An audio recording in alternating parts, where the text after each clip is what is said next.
January 15th, 1942. Tokyo, Naval General Staff Headquarters. The room smells of ink, damp wool, and coal smoke drifting in through a cracked window. Maps of the Pacific cover the walls, pins marking islands newly taken, red arcs showing shipping lanes that pulse like arteries feeding an empire at war. A kerosene heater ticks softly as Vice Admiral Takasu Shiro, uniform immaculate, taps the stem of his pipe against an ashtray. Across the long table, staff officers lean forward as a junior aide finishes reading intercepted reports. His voice falters slightly at the end. American submarines have conducted several patrols near the Philippines. Results negligible. For a heartbeat, the room is still. Then the laughter comes. It is not loud, it is worse than that. Controlled, amused, confident.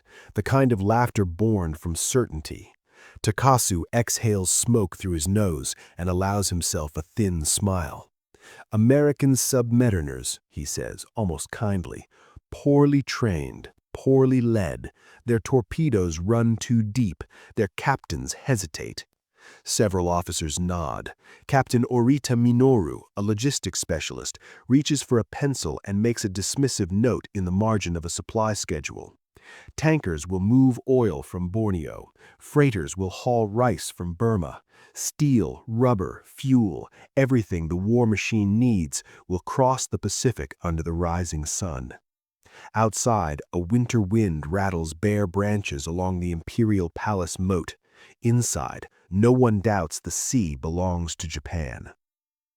Far to the south, beneath a slate-gray sky, USS Seawolf SS-197 slips through the Sulu Sea. Her diesel engines thrum low, vibrating through steel decks slick with condensation. Lieutenant Commander Frederick Warder stands in the conning tower, binoculars pressed to his eyes, salt spray stinging his face.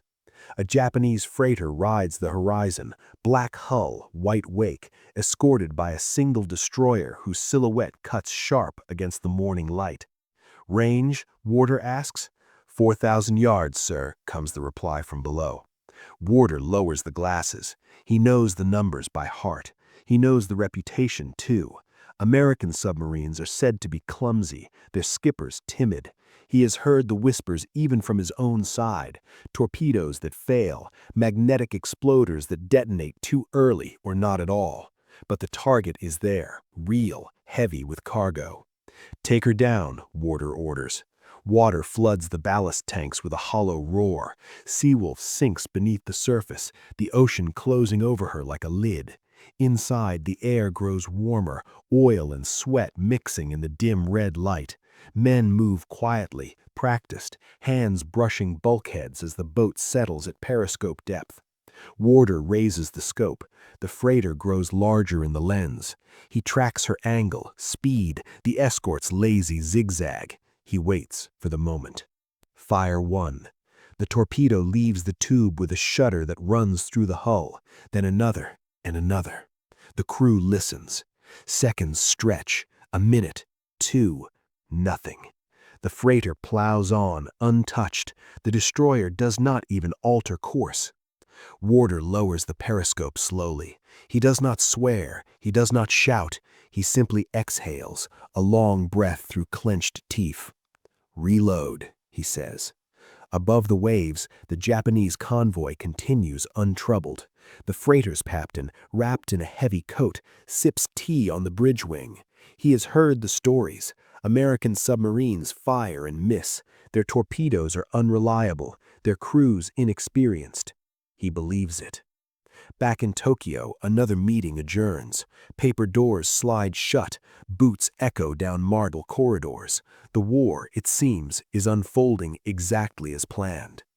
Across the Pacific, American submarines return to port with empty scoreboards and full patrol reports listing attacks made and opportunities lost. Senior officers argue over doctrine. Engineers tinker with exploders. Crews scrub rust from decks and wait for the next sortie. The ocean, vast and patient, keeps its secrets. Japanese tankers steam onward from the southern oil fields, their holds full, their decks stacked with drums of fuel that smell sharp and metallic in the tropical heat. Each voyage strengthens the empire. Each arrival is another confirmation that the enemy beneath the waves is no real threat. For now, the sea lanes remain open. For now, the laughter continues. June 3, 1942, Pearl Harbor Submarine Base, Hawaii. The smell hits first: diesel fuel, hot metal, and stagnant harbor water baking under a merciless sun. USS Tambor, SS-198, lies moored alongside the pier, her paint scorched and faded from months at sea. Sailors move slowly across the deck, shoulders slumped, faces drawn. A patrol has ended. Again. No sinkings confirmed. Inside a low concrete building near the quay, Commander Charles Lockwood, newly appointed to oversee Pacific submarine operations, studies a stack of patrol reports thick enough to bend the table beneath them. His jaw tightens as he flips page after page. Missed attacks, premature detonations, duds. Lockwood removes his glasses and rubs the bridge of his nose. He has been to sea. He knows his captains are not cowards. These men are stalking targets at point-blank range, threading destroyer screens, risking depth charges that rattle teeth and burst eardrums. And still, nothing. He looks up at the gathered officers. "This isn't incompetence," Lockwood says flatly. "It's mechanical failure." A lieutenant shifts uneasily. "Sir, Bureau of Ordnance insists the Mark 14 torpedo is sound." Lockwood's eyes harden. Then the Bureau is wrong. Thousands of miles away, Japanese shipping flows like clockwork. Oil tankers depart Balikpapan in long columns, their decks shimmering with heat as they cross the Celebes Sea. Freighters haul ammunition, aircraft parts, rice, and rubber to garrisons scattered across the Pacific. Escorts are light, often a single destroyer, sometimes none at all. Why waste steel guarding against a threat that barely exists? In Yokosuka, Captain Sakata Hiroshi, assigned to convoy planning, reviews shipping manifests. Losses are minimal. A freighter here, a small coastal transport there, nothing alarming. He pens a note to his superior. American submarines ineffective. Convoy system unnecessary for most routes. The paper is stamped and filed. Confidence hardens into doctrine. But beneath the waves, something begins to change. October 24, 1942, South China Sea. Inside USS Wahoo, SS-238, the air is thick and sour. Condensation drips from pipes. The boat has been at periscope depth for hours, stalking a Japanese convoy threading its way along the coast. In the conning tower stands Commander Dudley "Mush" Morton, baseball cap pulled low, eyes sharp with an intensity that borders on reckless. Beside him, Executive Officer Dick O'Kane whispers range and bearing. Morton does not hesitate. "Stand by, fire." Torpedoes streak toward a large transport, its decks crowded with soldiers. The first impact shudders through Wahoo's hull, a deep, rolling concussion. Then another, and another. Cheers erupt, quickly stifled. Morton keeps the periscope up, watching flames climb the freighter's superstructure. Men leap into the water. The ship lists, slows, begins to die. "Mark that one," Morton says quietly. Depth charges explode moments later, the ocean hammering Wahoo like a giant fist. Lights flicker, tools fall from racks, men brace themselves as the submarine dives hard, slipping into darkness. But this time, there is no doubt. A Japanese ship has vanished. By early 1943, the pattern spreads. Lockwood, now promoted to Rear Admiral, bypasses bureaucracy and orders field modifications to torpedoes. Magnetic exploders are deactivated. Contact pistols are reworked by desperate machinists in makeshift workshops. The results are immediate and terrifying. March 26, 1943, East China Sea. A Japanese tanker burns through the night, flames reflecting off black water as oil spills across the surface. Survivors cling to wreckage, their faces lit orange by the inferno. Somewhere nearby, an American submarine slips away, silent and unseen. Reports begin to reach Tokyo, isolated at first, easy to dismiss. A tanker overdue. A freighter failed to arrive. A destroyer captain reports torpedo wakes where none should be. Admiral Takasu reads the dispatches with a frown. Coincidence, he mutters, bad luck. Yet the numbers creep upward. Fuel deliveries arrive late. Stockpiles shrink. Air units complain of rationed flight hours. Merchant captains begin requesting escorts, requests often denied. The laughter in the briefing rooms grows thinner. At sea, American submarines grow bolder. They attack in daylight, on the surface, inside harbors. They penetrate shallow waters once considered safe. Each sinking sends ripples far beyond the wreckage. By the end of 1943, Japanese shipyards cannot replace losses fast enough. Steel is scarce, skilled labor scarcer still, and the ocean, the empire's lifeline, has begun to turn hostile. Still, many in Tokyo cling to the old belief. American submarines are an annoyance. They do not yet realize they are being strangled. February 10, 1944, Truk Lagoon, Caroline Islands. Dawn breaks pale and hazy over what the Japanese Navy once called its Gibraltar of the Pacific. Palm fronds sway gently along the shore. The lagoon is crowded. Tankers, freighters, repair ships, oilers, steel hulls packed so tightly that their wakes overlap like scars on glassy water. Beneath that calm, danger waits. At periscope depth, USS Skipjack, SS-184, lies motionless, her electric motors whispering. Commander John Hyde peers through the scope, his face illuminated by the thin green glow of the optics. "Targets everywhere," he murmurs. It's a submariner's dream and a nightmare for anyone tasked with protecting shipping. Japanese commanders never expected enemy boats to penetrate this far, this deep into their inner sanctuaries. Minefields are thin, patrols predictable. Confidence has bred carelessness. Fire control, give me a solution on the tanker. The torpedoes run true. Explosions roll across the lagoon like thunder. A massive oiler erupts, a column of black smoke clawing into the sky. Flames race across the water's surface, igniting spilled fuel. Alarms wail, crews scramble, ships collide and panic as they attempt to flee a space that has suddenly become a killing ground. Above, American carrier aircraft roar in, bombs screaming down. But it is the submarines, silent and unseen, that are already at work, finishing what doctrine and denial have delayed. Thousands of miles away, in Tokyo, Admiral Takasu stands before a wall map now cluttered with red pins. Each one marks a ship lost. Each one represents fuel that will never reach a carrier, rice that will never feed a soldier, ammunition that will never fire a shot. A junior officer clears his throat. "Sir, merchant losses this quarter exceed projections by 40%. Takasu does not respond immediately. His pipe remains unlit in his hand. 40%. The word hangs in the air like smoke.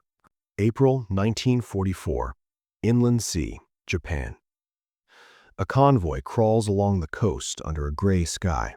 The freighters are smaller now, patched, scarred, riding low from overloading. Their escorts are few, fuel-starved, sonar operators exhausted from endless watches. On the bridge of a coastal transport, Lieutenant Yamamoto Kenji grips the rail as the ship pitches in choppy seas. He has heard the rumors, American submarines hunting in packs, ships vanishing within sight of land, crews lost without a single distress signal. The sea looks empty. That is what terrifies him. Without warning, a torpedo slams into the freighter ahead.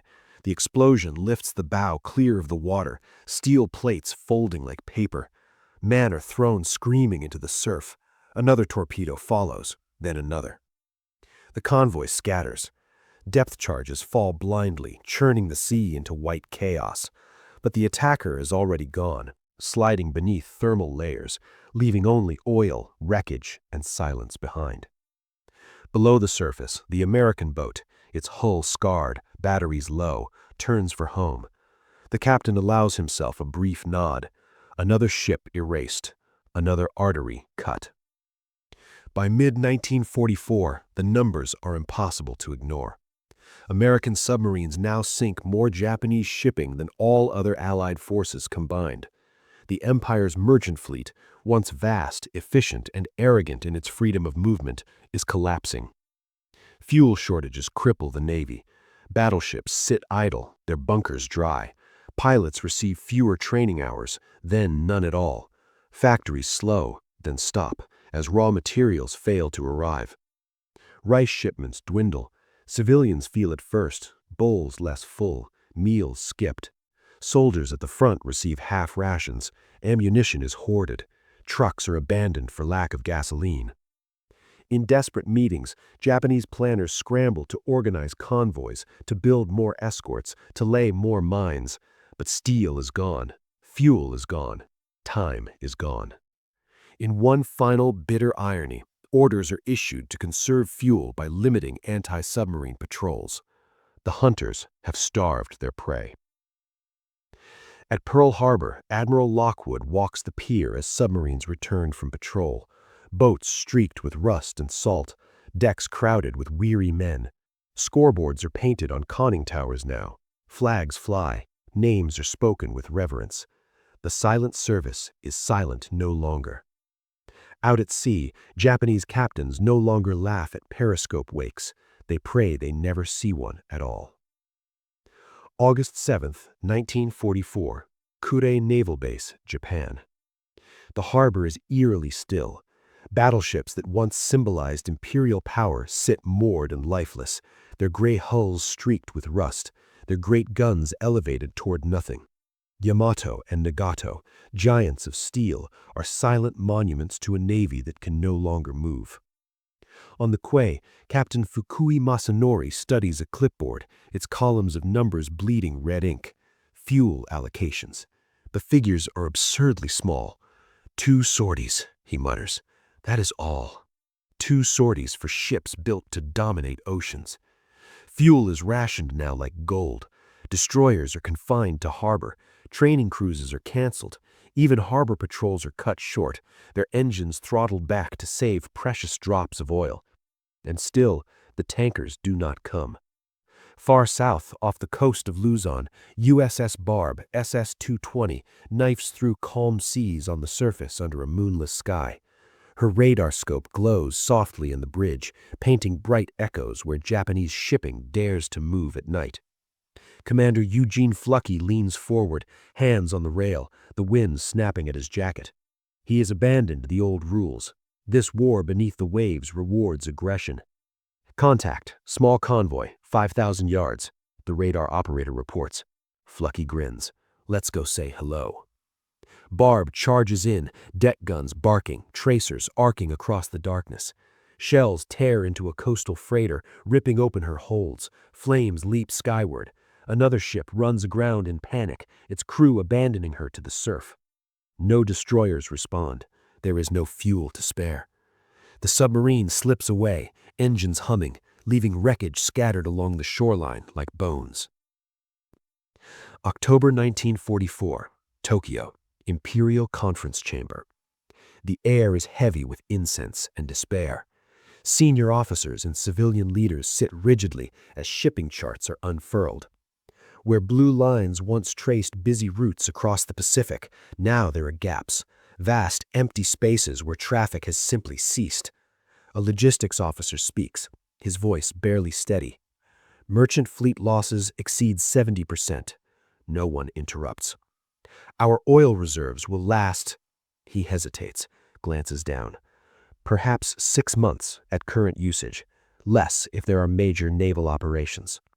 The room absorbs the blow in silence. The emperor listens, expression unreadable. Outside the chamber, Tokyo civilians line up for food. Bicycles replace trucks, factories shut their gates. The war has come home, not with bombs, but with hunger. In the Philippines, Japanese garrisons fight on, isolated and undersupplied. Ammunition is rationed, radios fall silent for lack of power. Wounded men die for want of medicine that will never arrive. American submarines prowl relentlessly, now supported by wolfpack tactics and improved intelligence. Ultra-intercepts reveal convoy schedules. Radar turns night into daylight. Improved industry errors are no longer forgiven. Every sinking tightens the noose. January 1945, South China Sea. A lone Japanese freighter creeps along the coast, its paint peeling, its engines coughing. It carries rice, desperately needed, bound for the home islands. The lookout spots a shape in the water. "Periscope!" he screams. The torpedo strikes amidships. The freighter breaks apart, cargo spilling into the sea in a white flood of grain. Rice floats uselessly on the waves, swelling, sinking, lost. Below, the American submarine turns away, her crew silent. They know what that ship carried. They know what its loss means. This is no longer just naval warfare. It is starvation. By early 1945, Japan's ability to wage war is crippled beyond repair. Aircraft sit idle for lack of fuel. Fleets cannot sortie. Troops cannot be moved. The empire's vast reach has collapsed inward, choked by unseen enemies beneath the sea. The Japanese commanders who once mocked American submarines now speak of them with dread. In after-action reports, in intercepted messages, in whispered conversations, the tone has changed completely. The sea, once Japan's highway to empire, has become its grave. July 10, 1945, Inland Sea off Honshu. The water is calm, almost deceptively so. Fishing boats drift near the coast, their crews watching the horizon with tired eyes. Farther out, a lone Japanese escort vessel idles, engines barely turning to conserve fuel that no longer truly exists. Beneath the surface, USS Torsk, SS-423, glides silently, her hull painted black, her crew seasoned veterans of a war that has aged them beyond their years. The sonar operator whispers contacts, faint, uncertain echoes. A small convoy emerges from the haze.